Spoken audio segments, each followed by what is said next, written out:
ओम श्री गुरु सत्ताई नमः। गुरुदेव माता जी को हृदय में साक्षी रखते हुए आज पुनः सपने झूठे भी और सच्चे भी पुस्तक का स्वाध्याय करने जा रहे हैं, जिसके लेखक पंडित श्री राम शर्मा आचार्य जी हैं।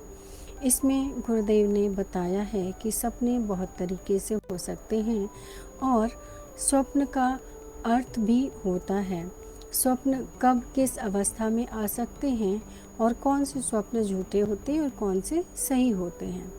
आइए आज डे 14 में स्वाध्याय करते हैं और इसके पूर्व कि हम स्वाध्याय शुरू करें, भावना करते हैं कि आज हम उस कदम के पेड़ के नीचे बैठे हैं जहाँ भगवान कृष्ण अपने सखाओं के साथ बैठकर ज्ञान की चर्चा किया करते थे, चाहे वो बाल्यावस्था में हो या फिर बड़े होकर भी। आज हम भी उसी कदम के पेड़ के नीचे बैठे हुए हैं और आज जो हम स्वाध्याय कर रहे हैं वह हमारे अंदर अच्छे तरीके से संव्याप्त हो रहा है। हमारे लिए जितना जो भी आवश्यक है वह हमें प्राप्त हो रहा है। हम इसे सीखकर जितना आगे बढ़ सकते हैं बढ़ रहे हैं, जितना इसको धारण कर सकते हैं धारण कर रहे हैं, जीवन में इसको अपना रहे हैं। इसी भाव से आज का स्वाध्याय शुरू करते हैं। डे 13 में हमने पढ़ा था कि निद्रा जो होती है केवल शारीरिक विश्राम नहीं होती, यानी कि जब हम गहरी नींद में होते हैं तो उस समय केवल हमारे शरीर को ही विश्राम नहीं मिल रहा होता, उसके अलावा भी बहुत कुछ होता है। अगर इसको कहा जाए मनोवैज्ञानिक तरीके से कि बहुत सारी हलचल होती है और बहुत सारे तथ्य भी विद्यमान होते हैं जब हम सो रहे होते हैं। तो और अगर हमें सोने नहीं दिया जाए तो हमारी स्थिति पागलों जैसी हो सकती है, हमारा मानसिक संतुलन बिगड़ सकता है और बहुत दिन तक नहीं सोया तो आदमी की मृत्यु भी हो सकती है, ऐसा भी बताया गया है। निद्रा को 2 भागों में विभक्त किया जाता है, जिसमें एक तो वो होती है जिसमें व्यक्ति जो होता है बहुत ही गहरी नींद में सो जाता है और जब गहरी नींद में होता है तो वो स्वप्न नहीं आते हैं, और दूसरा वह होता है जिसे अल्प निद्रा कहते हैं, जिसमें कि स्वप्न आते हैं और यह स्थिति हमारे लिए बेटर होती है जिसमें स्वप्न आते हैं। अगर स्वप्न नहीं आ रहे हैं तो भी हम कह सकते हैं कि हमारे अच्छे स्वास्थ्य का द्योतक नहीं है। ये निद्रा की महत्ता हमारे ध्यान में भी रहनी चाहिए और शारीरिक और मानसिक विश्राम की जो आवश्यकता होती है वह निद्रा तो हमारी पूरा करती है, लेकिन हमें जो है भूत और भविष्य की बातों से भी जोड़ती है निद्रावस्था में जब हमें स्वप्न मिलते हैं। और इसमें जब हम निद्रावस्था में होते हैं तो बहुत सारे शारीरिक परिवर्तन होते हैं, जैसे कि नाड़ी की गति धीमी पड़ जाती है और रक्त का परिभ्रमण कम हो जाता है, इंद्रियों की क्रियाशीलता नहीं रहती है, विचारों की गति भी धीमी पड़ जाती है। लेकिन कुछ ऐसे भी बॉडी के ऑर्गन हैं जो कि उस समय भी काम करते रहते हैं, जैसे हमारा हृदय है, हमारा फेफड़े हैं, हमारे अमाशय, गुर्दे आदि और भी ऐसे बहुत सारे हैं ऑर्गन जो बॉडी पार्ट हैं जो कि उस समय भी काम करते रहते हैं। भोजन करके हम सो रहे होते हैं तो वो पाचन का भी काम चल रहा होता है उस समय। तो आज जो है हम आगे पढ़ते हैं डे 14 में क्या लिखा है।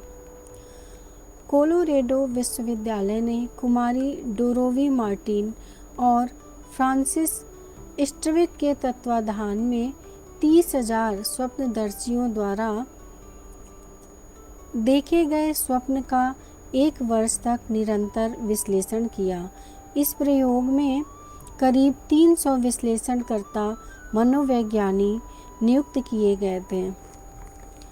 ऐसे ही डॉक्टर लुसीन वार्नेन के तत्वाधान में और उसमें 250 स्वप्नदर्शियों ने भाग लिया था, यानी कि कई लोगों ने, कई मनोवैज्ञानिकों ने जो है इस पे रिसर्च शोध किया है, जिसमें कि कोलोरेडो का नाम आता है, कोलोरेडो विश्वविद्यालय के डोरोवी मार्टिन का नाम आता है, फ्रांस के स्टीविक का नाम आता है और डॉक्टर लुसीन वार्नेन का नाम आता है, जिन्होंने मतलब कि 30,000 से अधिक स्वप्नदर्शियों द्वारा देखे गए स्वप्न का 1 वर्ष तक लगभग वो निरीक्षण किया था 30,000 लोगों पे, और जिसमें कि 300 लोगों ने भाग लिया था।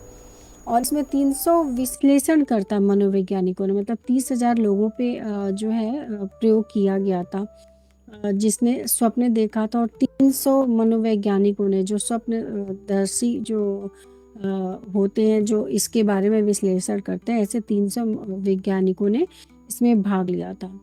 विश्लेषणकर्ता के रूप में मनोवैज्ञानिक महिला मिल्ड्रेड फेविला ने भाग लिया।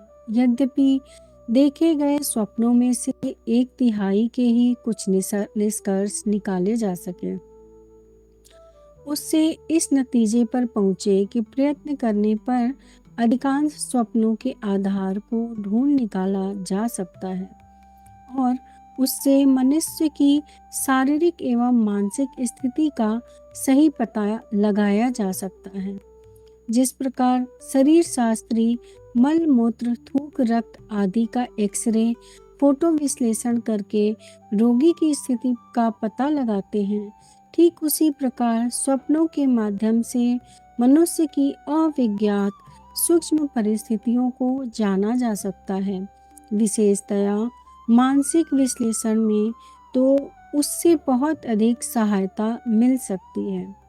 यहाँ पे जब इतने लोगों का लगभग 30,000 लोगों का स्वप्नों का विश्लेषण किया गया, तो उसमें 1/3 स्वप्नों पर ही काम हो पाया, जिसका कुछ निष्कर्ष निकला। काम तो सब पे हुआ, जिसका कुछ निष्कर्ष निकला। ऐसे 1/3 स्वप्न ही थे, बाकी सब वही होंगे जो कि हम जब हमारा खान पान सही नहीं होता है, मन शुद्ध नहीं होता है, और उस समय जो हम स्वप्न देखते हैं तो वो कुछ भी आते हैं, उसका कुछ पता नहीं चलता क्या है।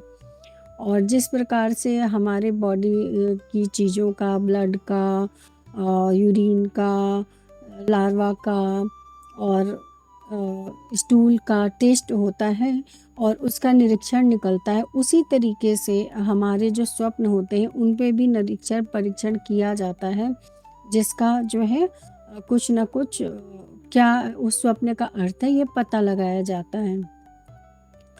निद्रावस्था में निश्चेष्ट शरीर पर पड़ने वाले छोटे छोटे प्रभाव कई बार उस घटना को अति विस्तार देकर स्वप्न बन जाते हैं। जैसे सपने में बर्फीले पहाड़ या ठंडे तूफान में फंस जाने का स्वप्न। इस कारण भी हो सकता है कि शरीर पर से कंबल खिसक जाए और ठंडी हवा का झोंका शरीर पर अपना प्रभाव डाल रहा हो। मतलब कितनी अच्छे से इसको रिलेट कर पा रहे हैं। अगर हम ठंड के दिन में हैं या फिर ठंडी जगह पे और सो रहे हैं, रजाई हट गई, ब्लैंकेट हट गया बॉडी से, तो भी हमें इस तरह के स्वप्न आ सकते हैं कि हम किसी बर्फीली जगह पे हैं, वहाँ का मजा ले रहे हैं, वहाँ का लुत्फ उठा रहे हैं। इसी प्रकार घर में चूहिया की खड़बड़ कानों को सुनाई पड़े और हो सकता है वह बादल गरजने की तरह सपना बन जाए। असुविधाजनक बिस्तर पर सोना, खटमल, पिस्सुओं और मच्छरों का काटना, अधिक भोजन कर लेने से पेट पर पड़ने वाला दबाव गहरी निद्रा में रुकावट डालते हैं और अधूरी एवं उचटी हुई नींद में असुविधाजनक कष्टकर दृश्य दिखाने वाले सपने दिख सकते हैं। यहाँ पे फिर से यही बात बताई गई है कि जब हम भोजन अच्छा नहीं करते या फिर ओवर ईटिंग कर लेते हैं या फिर मच्छर काट रहे होते हैं, मतलब कुल मिला के किसी भी तरीके से अगर हमें ठीक से नींद नहीं आ पा रही है, तो उस समय जो भी स्वप्न आते हैं वह जो है अच्छे नहीं आते हैं। वो जो है कुछ भी देख सकते हैं, भयावह भी हो सकते हैं। मन पर जो चिंता, भय, निराशा या वियोग, व्यथा सवार हो, वही उलट पुलट कर सपना बन सकती है। और कोई किसी स्वजन संबंधी की मृत्यु ने यदि मन पर गहरा प्रभाव डाला है, तो वह बार बार सपने में दिखाई पड़ सकता है। ईर्ष्या, प्रतिस्पर्धा और आत्महीनता की भावना के कारण जो असंतोष रहता है, उसकी तृप्ति अपनी या अपने किसी संबंधी की विजय एवं उन्नति के रूप में दिख पड़े तो समझना चाहिए कि अपना समाधान आप करने के लिए अचेतन मन सपने की सुनहरी नगरी बसाकर अपने को बहलाने का प्रयत्न कर रहा है। यहाँ पे छोटी-छोटी चीज़ों से ये भी बताया गया है कि किस सपने का क्या अर्थ हो सकता है। जब मन में भय, निराशा और इस तरीके के कुछ विचार होते हैं, वियोग वाला समय होता है, तो उस समय वह सारी चीज़ें भी ना स्वप्न बनकर हमारे मस्तिष्क में आती है।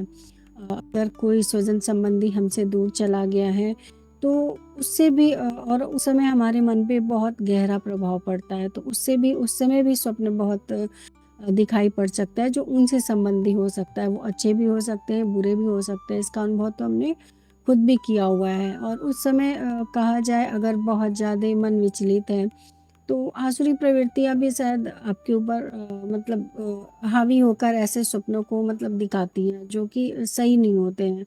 आप उसको रिलेट ही नहीं कर पाते हो कि आपने आखिर देखा क्या? ऐसा कैसे हो सकता है? और ईर्ष्या, प्रतिस्पर्धा, आत्महीनता जैसी जब भावना रहती है हमारे अंदर, तो हम स्वप्न में ऐसे वो एकदम एग्ज़ैक्ट उल्टा इसमें बताया जा रहा है कि जब हम ऐसा कुछ देखते हैं, हमारे अंदर तृप्ति नहीं होती। तो हम ऐसा कुछ देखते हैं कि जो हमारे संबंधी हैं, उनकी विजय मिल रही है, वो किसी बधाई के पात्र बन रहे हैं और वो किसी अच्छी जगह जा रहे हैं, मतलब वो बहुत खुश हैं। अगला जिस व्यक्ति के प्रति ऐसा कुछ होता है, उनकी उन्नति के बारे में हम देख रहे होते हैं। तो उस समय उस स्वप्न से हमको खुद को सावधान कर लेना चाहिए कि कहीं न कहीं कुछ न कुछ त्रुटि तो हमारे अंदर आ रही है, जिस पर हमें विचार करके और उस मनोवृत्ति को, उस वृत्ति को क्या नाम है, हम पे हमको उस पर काम करना चाहिए।